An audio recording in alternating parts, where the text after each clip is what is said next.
Jonathan Roumie stepped into Aurora, the crown jewel of Boston's dining scene, dressed in rumpled, simple clothes as if he'd just wandered in from an ordinary day. He chose a quiet corner table, hoping to blend into the shadows, while the glow of crystal chandeliers bathed the room in elegance. But before he could even glance at the menu, a waitress approached, her eyes dripping with disdain, her voice cutting like a blade. "You sure you can afford this place?" she sneered loud enough for nearby patrons to turn and stare. Her mocking smile charged the air with tension. What happened next didn't just stun everyone in the restaurant, it unveiled a truth that turned everything upside down. Jonathan, this humble man, was about to make the waitress regret her snap judgment. This story begins with an insult but ends with a lesson no one will forget. Aurora was a beacon of sophistication in Boston. Perched on a bustling avenue, its wide glass windows framed views of neon-lit streets and sleek luxury cars gliding by. Inside, every detail was crafted to dazzle: silk tablecloths, sterling silver cutlery, and the soft strains of a live piano mingling with warm golden light. Aurora wasn't just a restaurant, it was a stage for the wealthy and powerful, a place to be seen and admired. Sarah, one of Aurora's most seasoned waitresses, moved through the dining room with practiced confidence, her perfect smile as much a part of her uniform as her tailored vest. Her tightly pinned bun and impeccable attire radiated professionalism. Working at Aurora wasn't just a job, it was a badge of pride, something she boasted about at every chance. But Sarah had a darker side. She saw herself as a gatekeeper, judging patrons, with a glance sorting them by their clothes, demeanor, and status. Some people don't belong here. She'd think, her sharp eyes scanning for anyone who didn't fit Aurora's glossy image. She was especially harsh toward those who seemed out of place, people without designer labels or polished airs. To Sarah, they threatened the restaurant's pristine reputation, and she wasn't shy about showing her contempt, particularly toward those she deemed beneath her standards, whether because of their appearance or, as she sometimes whispered, their odd beliefs. The glass doors of Aurora swung open, and a man stepped inside. He wore faded jeans, a plain shirt, and a worn jacket that screamed comfort, but bore no trace of luxury. His hair was tied back loosely, his sneakers scuffed from years of wear. This was Jonathan Roumie, the actor renowned for portraying Jesus in The Chosen. But today, he was just a man seeking a quiet meal far from Hollywood's glare. Despite his fame and talent, Jonathan lived humbly, guided by his deep Catholic faith, shunning the trappings of wealth. But at Aurora, his simplicity became a target. Sarah, stationed at the hostess desk, zeroed in on Jonathan. She paused her chat with a coworker, her eyes narrowing as she sized him up. To her, he was an intruder, someone who didn't belong in this temple of opulence. She tilted her head, a smirk curling her lips. "Here comes trouble," she muttered to her colleague, loud enough for a nearby couple to overhear and chuckle. Jonathan, oblivious, approached the desk, his voice soft. "Hello, I'd like a table." Sarah raised an eyebrow as if he'd asked for the moon. "Hello," she said, her tone flat, her smile vanishing in an instant. "You sure you're in the right place? This is Aurora, not some diner." Her words carried a sting, questioning not just his wallet, but his very presence.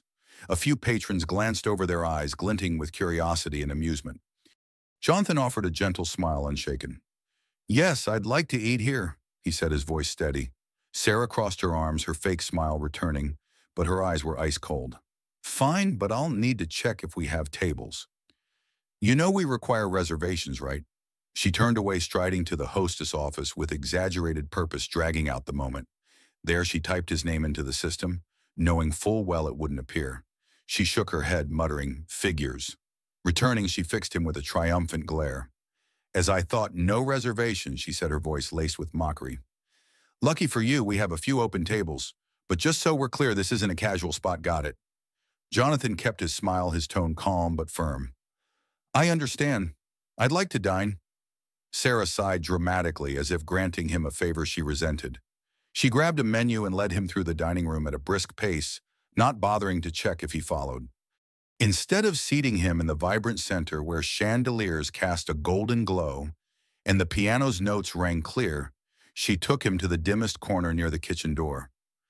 The clatter of dishes and muffled staff chatter shattered the elegance. Sarah dropped the menu on the table with a sharp thud, her voice dripping with false sweetness. "Here's your spot. Perfect for you. If you need me, call, but only if it's urgent, okay? Jonathan glanced at the table, then at Sarah, his smile unwavering. Thank you.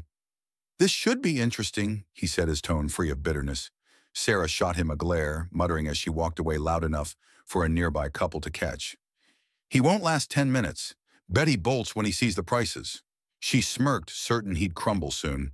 But Jonathan settled in, opening the menu with quiet composure, his eyes scanning the options as if nothing were amiss. The piano's melody filled the air, yet his presence seemed to carry a subtle magnetism, drawing the attention of a few diners. From across the room, Sarah watched with a smug grin. She whispered to a co-worker, bet he asked for tap water. These types always do. But an older man at a nearby table with white hair and a navy suit observed silently. He raised his wine glass, giving Jonathan a subtle nod, as if sensing something extraordinary. Jonathan returned the gesture with a faint smile, his calm unbroken. The meal was only beginning, but Sarah's scorn had already crossed a line. She had no idea she was tangling with a man who held not just the strength of patience, but a secret that would upend the entire restaurant. The dining room of Aurora shimmered under its golden glow, but the atmosphere around Jonathan Roumie's table was frigid. He sat quietly, the menu open before him, his eyes scanning the options with an unshakable calm. Sarah, the haughty waitress, watched from across the room, her sharp gaze locked on him, a smug smile playing on her lips. She was certain she'd cornered him, an outsider, in this bastion of elegance. The piano's soft notes filled the air, but the tension between them was a taut string ready to snap. Sarah thought she held the upper hand, but she didn't suspect that Jonathan, with his silent patience, was poised to turn the tables. This wasn't just about a meal, it was about dignity, truth, and a lesson that would soon leave the restaurant reeling. Sarah approached Jonathan's table, her notepad held loosely like a prop, her eyes cold with disdain. Decided yet, she asked, her voice dripping with boredom, barely masking her contempt. Or need a suggestion for something? More in your budget? Her words were a deliberate jab targeting his plain appearance. A few nearby diners paused their conversations, glancing over with curious smirks. Sarah raised her voice just enough to make him a spectacle, hoping to turn him into a laughingstock. But Jonathan, with a gentle smile, pointed to the priciest entree on the menu.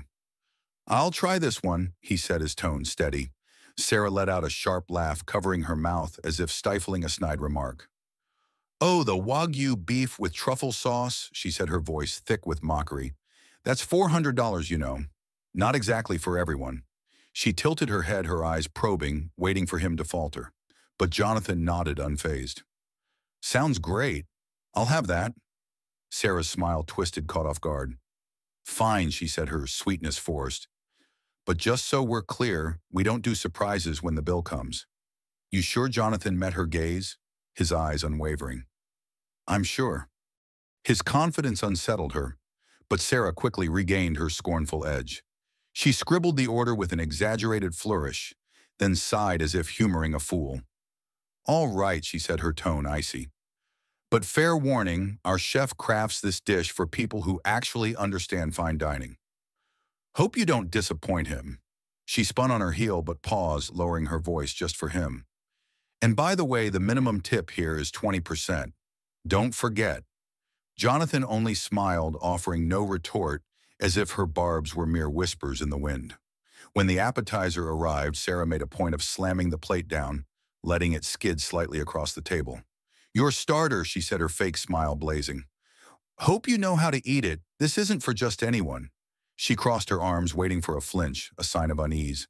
But Jonathan thanked her, his voice still soft. Looks good. Thank you. His composure was like fuel to her fire, stoking her irritation. She glared, muttering as she walked away. Bet he doesn't even know which fork to use, she said loud enough for a nearby diner to overhear and chuckle. Jonathan began eating, his movements slow and graceful, as if he belonged here more than anyone. From across the room, Sarah watched, her arms crossed, tightly, her eyes burning. She hissed to a co-worker, he'll choke on it, watch. These types always pretend. But not all the diners shared her view. An older couple a few tables away took notice. The wife whispered, she's awful. He's so polite and she's trying to humiliate him. The husband nodded, frowning. It's disgraceful. Should we say something to the manager? Sarah, unaware of the eyes on her, decided to escalate her contempt. Instead of promptly delivering Jonathan's entree, she stalled. She lingered at a wealthy couple's table in the center, laughing loudly at a bland joke. She delivered a cocktail to another table, though it wasn't her job. Meanwhile, Jonathan's dish sat cooling under the kitchen's heat lamp. Each time she passed his table, she feigned busyness, avoiding his glance, treating him like an inconvenience. Minutes ticked by, but Jonathan waited patiently, not a hint of complaint. He took in the restaurant's details, the ornate wall art, the chandelier's sparkle, the piano's soothing melody. His calm was a silent challenge to Sarah's hostility. Finally, one diner couldn't stay silent. Mr. Thomas, the older man with white hair and a navy suit, rose and approached Jonathan's table. He smiled, his voice polite but firm. "Good evening, hope I'm not intruding, but I've noticed you're being treated unfairly." Jonathan looked up, his smile warm. "Good evening. No trouble, I'm fine."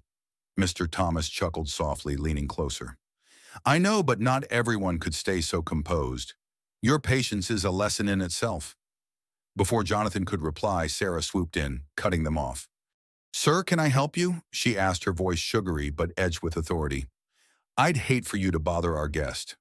Mr. Thomas fixed her with a sharp look, his tone steady. "Young lady, I'm just saying hello. It's rare to see someone handle your attitude with such grace." Sarah sighed, feigning patience. "Very well, but perhaps you should return to your table and enjoy your meal," she said, her irritation clear. Jonathan thanked Mr. Thomas, his voice sincere. "Pleasure talking with you." The older man nodded, but before leaving, he shot Sarah a disapproving glance. She ignored it, returning to her tasks, but inside her frustration boiled. She couldn't stand that Jonathan remained unshaken, as if her insults were nothing. Determined to break him, Sarah finally brought out his entree, but not without dragging her feet. She lingered in the kitchen, chatting with the chefs, letting the plate cool. When she delivered it, she set it down with a harsh push, her voice mocking. "Here's your order. Hope it suits you, not everyone can handle this." Jonathan thanked her, his gaze steady. "Looks perfect." "Thank you." Sarah leaned in, her voice low. "Hope you're used to dishes like this, because they're not for people like you." Her words carried a deeper jab, perhaps at his actor's life, or the Catholic faith she'd heard rumored, a faith she scoffed at as outdated. Jonathan didn't reply, only smiled. Sarah stormed off, her failure to rattle him fueling her anger. She muttered to a coworker, "He's faking that calm. Wait till the bill hits, he'll run." But the room's mood was shifting. Diners began whispering, uneasy with Sarah's behavior. Mr. Thomas watched from his table, his expression thoughtful. The tension in the air thickened, and Jonathan, with his quiet resolve, was readying for a moment that would turn Aurora upside down. The dining room of Aurora pulsed with an undercurrent of tension, the soft hum of the piano barely masking the storm brewing at Jonathan Roumie's table. He sat with serene composure, savoring his meal as if untouched by the venom Sarah had hurled his way.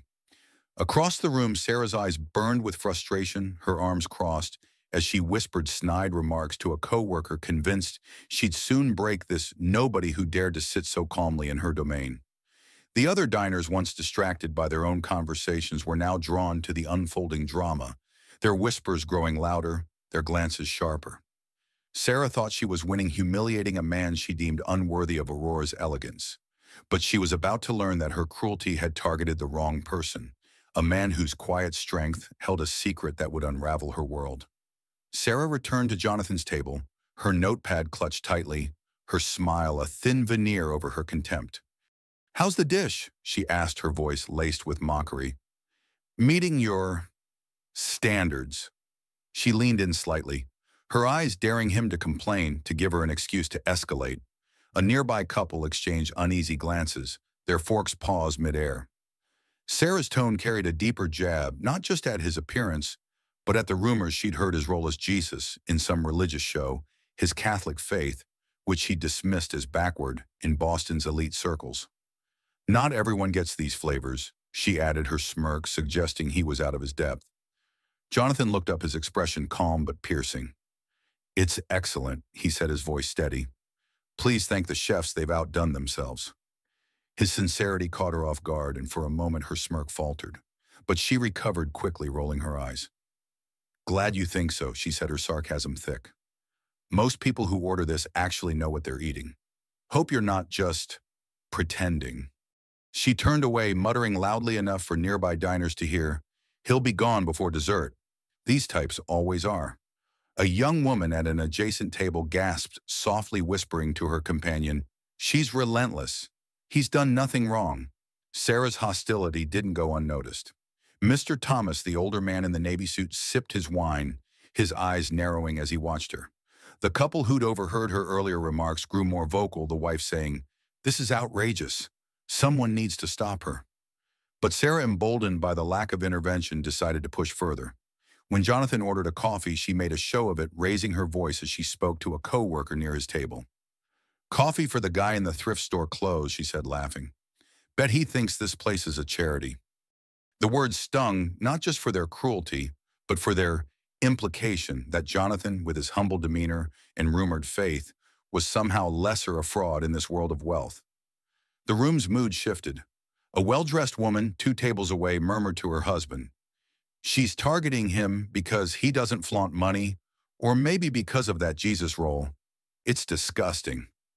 Her husband nodded, adding, "He's got more class than she'll ever have." The whispers spread a quiet rebellion against Sarah's behavior. But she was oblivious, her focus locked on Jonathan, determined to force a reaction. She delivered his coffee with a deliberate slowness, letting the cup clatter against the saucer. "Here's your coffee," she said, her smile venomous. "Hope it's not too fancy for you. Or maybe you're used to church potlucks." The jab at his faith was unmistakable, and a hush fell over nearby tables. Jonathan met her gaze, his expression unchanged but his eyes carrying a quiet weight.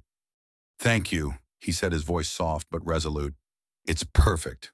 His refusal to take the bait infuriated her. She leaned closer, her voice low but sharp. "You know it's tough keeping this place exclusive when people like you think they can just walk in," she said, her words dripping with prejudice. "We have standards for clothes, for class, for beliefs." The room grew quieter, diners now openly staring, some shaking their heads in disbelief. A young man at a nearby table muttered, "That's too far. She's out of line." Before Sarah could press further, a new voice cut through the tension. Mr. Thomas stood again, his presence commanding, as he approached Jonathan's table. "Young man," he said, his tone firm but kind, "I've seen enough. You've handled this with more grace than most could muster." He turned to Sarah, his eyes hard. "And you, miss, should be ashamed. Judging a man for his clothes or his faith? That's not service, that's spite." Sarah's face flushed, but she forced a smile, her voice tight. "Sir, I'm just doing my job. We have a reputation to uphold." Mr. Thomas shook his head. "Your job is to serve, not to scorn. You're failing miserably." The exchange drew every eye in the room. Sarah, sensing the shift, tried to deflect. "Please, sir, return to your table," she said, her tone sharp. "I don't want to disrupt our guests." But Mr. Thomas stood his ground. "You've already disrupted this man's meal and everyone else's evening." "Enough," Jonathan, still calm, spoke up. "Thank you, sir, but I'm all right," he said, his voice warm. "I appreciate your kindness." Mr. Thomas nodded, casting one last pointed look at Sarah before returning to his seat. The room buzzed with murmurs, the tide of opinion turning against her. Sarah, now visibly rattled, doubled down. She stormed to the bar, her voice carrying, as she complained to a coworker. "Can you believe this guy acting like he belongs here with that cheap jacket and his holy roller attitude?" Her coworker shifted uncomfortably, mumbling, "Maybe just let it go, Sarah. He's not bothering anyone." But Sarah scoffed. "Not bothering? He's an embarrassment. People like him, actors playing prophets, clinging to old-fashioned faith, don't belong in Aurora." Her words, meant to wound, only deepened the room's unease. A middle-aged woman nearby whispered to her friend, "She's making a fool of herself. That man's got more dignity in his finger than she has in her whole body." Jonathan, finishing his coffee, remained a picture of tranquility. But his calm wasn't weakness. It was strength honed by years of living his faith under scrutiny. He glanced around, noting the sympathetic looks from other diners, the growing disapproval of Sarah's antics. The couple who'd spoken earlier flagged down a passing server, demanding to speak to the manager. "This has gone too far," the husband said. "That waitress is out of control." The server nodded nervously, promising to fetch someone.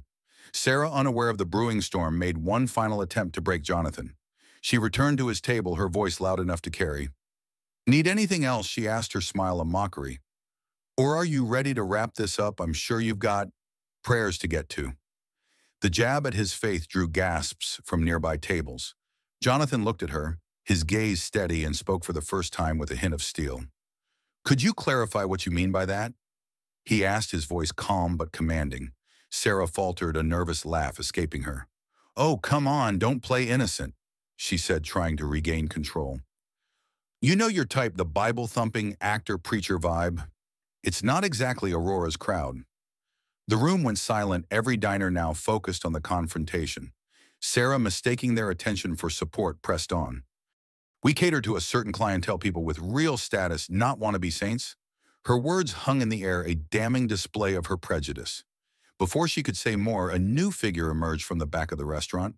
David, the manager, a man with a crisp suit and an air of authority, scanned the room, his expression darkening as he sensed the tension. His eyes landed on Jonathan, and his face shifted shock, then recognition. He hurried to the table, ignoring Sarah entirely. "Mr. Roumie," he said, his voice filled with respect. "I had no idea you were here tonight. How can I make this right?" Sarah's jaw dropped, her confidence evaporating as the truth began to dawn. Jonathan's gaze shifted to her, calm but unyielding. "Let's talk about respect," he said, his words a spark that would ignite a reckoning. The dining room of Aurora was a pressure cooker, every eye locked on Jonathan Roumie's table, where the air crackled with anticipation.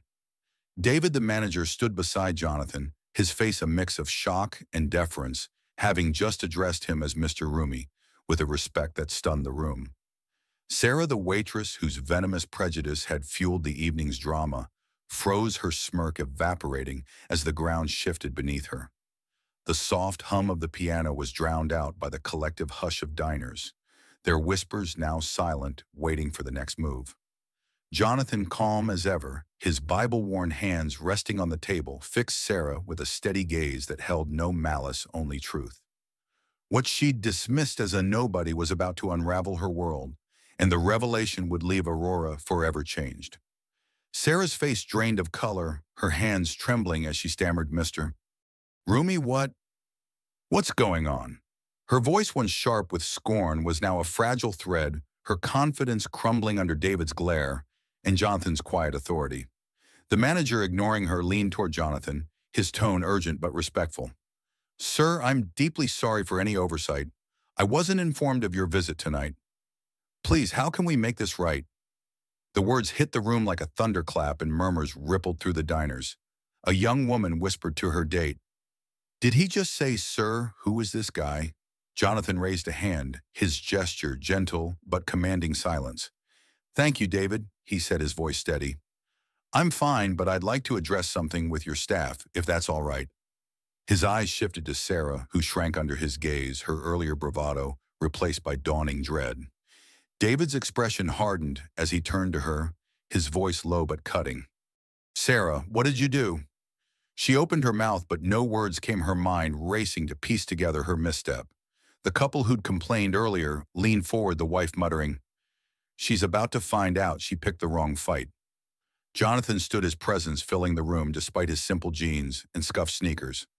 He glanced around, meeting the eyes of diners who now saw him differently, not as an outcast, but as someone with power they hadn't suspected. "I didn't come here to cause a scene," he said, his voice clear and resonant. "But I believe everyone who walks through these doors deserves respect, no matter how they dress, what they do, or what they believe." The words were a direct rebuke to Sarah's prejudice, her jabs at his appearance, his acting career, and his Catholic faith still echoing in the room. David's face tightened, realization hitting him. "Mr. Roumie," he said, his voice shaking slightly, "I had no idea she'd treat you this way." She didn't know, Jonathan cut him off, his tone kind but firm. "She didn't need to know who I am to treat me like a person, David. That's the point." He turned to Sarah, whose eyes were wide with panic. "You assumed I didn't belong because of my clothes, my job, maybe even my faith. But assumptions like that don't just hurt one person, they poison a place like this." The room was silent, every diner hanging on his words. Mr. Thomas, the older man in the navy suit, nodded approvingly, his wine glass raised slightly in salute. The couple who'd spoken out earlier exchanged satisfied glances, the husband whispering, "He's schooling her, and she deserves it." Sarah's face burned red, her hands clutching her notepad like a lifeline. I I didn't mean, she stammered, but David's sharp look silenced her. You didn't mean what, Sarah, he demanded. To mock a guest, to insult his faith, to make him feel unwelcome in a place where He stopped, glancing at Jonathan as if seeking permission. Jonathan nodded slightly and David took a deep breath, his voice steady but heavy with consequence. Sarah, this man is Jonathan Roumie, one of the owners of Aurora. The revelation detonated like a bomb. Gasps erupted across the room, diners turning to each other in disbelief. A young man at a nearby table whispered, "The chosen guy. He owns this place." The well-dressed woman who defended Jonathan earlier smiled, murmuring, "No wonder he's so calm. He's got nothing to prove." Sarah's knees buckled her notepad, slipping to the floor with a soft thud. "Owner," she whispered, her voice barely audible. "But he didn't say." Jonathan's gaze softened, but his words carried weight. "I shouldn't have to say who I am to be treated with dignity," he said. "No one should. Not the person in a suit, not the person in jeans, not the actor, not the believer. This restaurant was built to be a place where everyone feels valued, but tonight that vision was betrayed." His voice was calm but unwavering, each word a mirror, reflecting Sarah's cruelty back at her. The diners watched, some nodding, others wiping tears, moved by the quiet power of a man who spoke truth without rage. Sarah's eyes filled with tears, but they were tears of shame, not remorse. "I didn't know," she choked out, her voice desperate. "If I'd known, I would have." Jonathan raised a hand, stopping her. "That's the problem, Sarah," he said gently. "Respect shouldn't depend on titles or status. You judged me before I even spoke based on my clothes, my job, my faith. What if I was just a stranger? Would that make your words any less wrong?" The question hung in the air unanswered as Sarah's head bowed, her arrogance shattered. David stepped forward, his face a storm of frustration and embarrassment. "Sarah, step away from this table," he ordered, his voice tight. "I'll handle things from here. We'll discuss this after your shift." Sarah hesitated, her lips trembling, but the manager's glare left no room for argument. She turned, her steps unsteady, avoiding the stares of diners who now saw her not as a gatekeeper, but as a bully undone. As she retreated, a soft applause broke out, led by Mr. Thomas, a gesture of support for Jonathan's grace under fire. Jonathan remained standing, addressing the room with a quiet authority. "I don't want tonight to be about blame," he said. "I want it to be about learning. We all make mistakes, but what matters is what we do next. Aurora can be better than this, a place where kindness is the standard, not an exception." His words resonated, drawing nods from diners and even a few staff members who'd gathered at the edges of the room. The young woman who'd whispered earlier wiped her eyes, saying to her date, "He's like the Jesus, he plays firm but forgiving." David turned to Jonathan, his voice low but earnest. "Sir, I'll ensure this never happens again." "What do you want to do?" Jonathan paused, his gaze sweeping the room, then settling on the manager. "I'd like to meet with the staff after closing," he said. "There are things we need to discuss about respect, about purpose, about what this place should be." David nodded vigorously. "It'll be done, Mr. Roumie. And again, I'm so sorry." Jonathan offered a small smile, sitting back down, his meal now cold, but his resolve unbroken. As the dining room slowly returned to its rhythm, the buzz of conversation resumed, but it was different now, alive with admiration for Jonathan and disdain for Sarah's actions. The couple who'd complained shared a toast, the wife saying, "He's a class act. She's got no idea what she just lost." Mr. Thomas caught Jonathan's eye, raising his glass once more, a silent acknowledgement of a battle well fought. But the night wasn't over. Sarah's reckoning loomed, and Jonathan's vision for Aurora was about to spark a transformation that would echo far beyond these walls. The dining room of Aurora had settled into an uneasy calm, but the weight of Jonathan Roumie's revelation still hung heavy in the air. The clatter of cutlery and soft hum of conversation resumed, yet every glance darted toward the corner where Jonathan sat finishing his cold coffee with the same serene dignity that had defined the evening. Sarah, the waitress whose prejudice had ignited this firestorm, had vanished into the back, her smugness shattered by the truth. The man she'd mocked was not only Jonathan Roumie, the actor behind Jesus in The Chosen, but a co-owner of the restaurant she treated as her personal kingdom. The diners, now buzzing with admiration for Jonathan's grace, awaited the fallout, sensing that the night's drama was far from over. As the clock ticked toward closing, a reckoning loomed, one that would deliver justice and spark a transformation no one could ignore. David, the manager, hovered near the kitchen, his face a mix of fury and embarrassment. He'd taken over Jonathan's table, ensuring every detail was perfect, but his glances toward the staff area betrayed his unease. Sarah's actions had not only humiliated a guest, but tarnished Aurora's reputation, and as a co-owner, Jonathan held the power to reshape its future. The couple who'd complained earlier raised their glasses in a quiet toast, the wife whispering, "She's going to get what's coming." "He's too kind," but she crossed a line. Mr. Thomas, the older man in the navy suit, watched with a knowing nod, his wineglass still in hand, as if saluting the justice about to unfold. As the last diners departed, the staff gathered in the now empty dining room, their faces a mix of nerves and curiosity. Jonathan stood at the center, his presence commanding, despite his worn jeans and scuffed sneakers. Sarah lingered at the back, her eyes red, her hands twisting nervously. The room was silent, the chandeliers casting long shadows that seemed to mirror the weight of the moment. Jonathan's gaze swept over the staff, calm but resolute, his voice steady as he began. "Tonight we saw what happens when judgment overrides kindness," he said.